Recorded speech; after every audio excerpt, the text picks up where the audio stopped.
Welcome to the Alaska News Update. My name is Isabel, and today I'll be working with Nolan to bring you up to date on what's happening around the state. Thanks, Isabel. And on to our top story.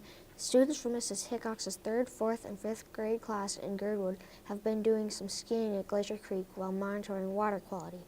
We have our reporters Ava, Clara, and Annika down to get a first-hand look at what they are doing. Thanks, Nolan. From the banks of Glacier Creek in Girdwood, students have been working down here at the creek taking water samples for analysis.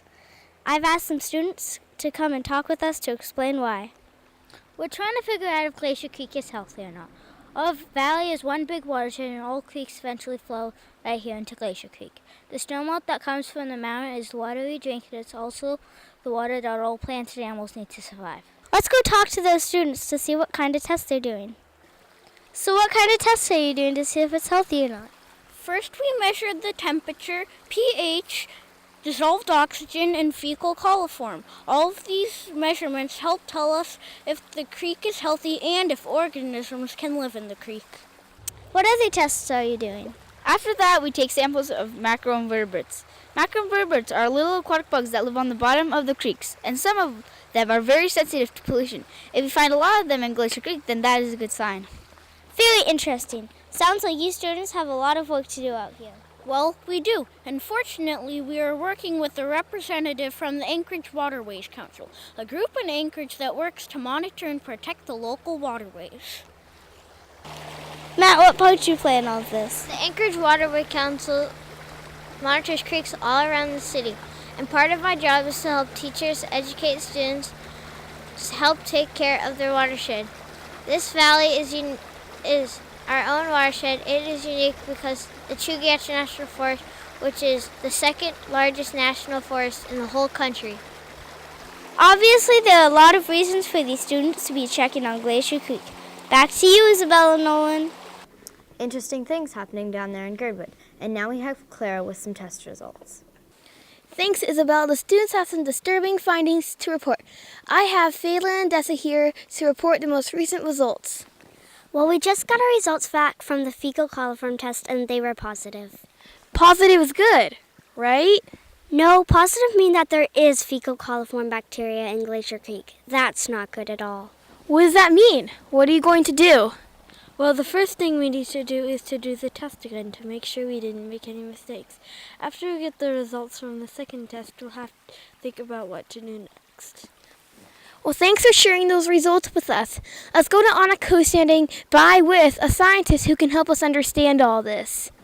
Thanks, Clara. I'm here with Dr. Brown. What can you tell us about fecal coliform? Fecal coliform is a bacteria that lives in the guts of animals. If it lives in their guts, then how does it get out into the environment?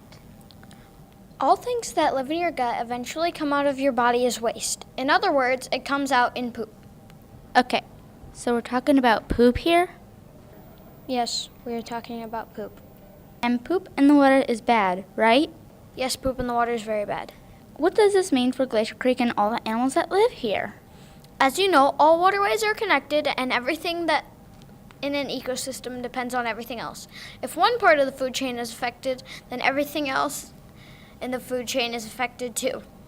The Glacier Creek watershed depends on clean water for the people, the macroinvertebrates, fish, bears, moose, eagles, just to name a few. Even things that don't live in the watershed can be affected. Girdwood has wetlands that provide feeding grounds for migratory birds, or birds that are just passing through. If the bugs that feed these birds are not healthy, then the birds will not be healthy. It's really all connected. Thanks, Dr. Brown. We appreciate you sharing your knowledge with us about fecal coliform. Weeks ago, we reported about a polluted creek in Girdwood. Welcome to our studio, Talon and Mila.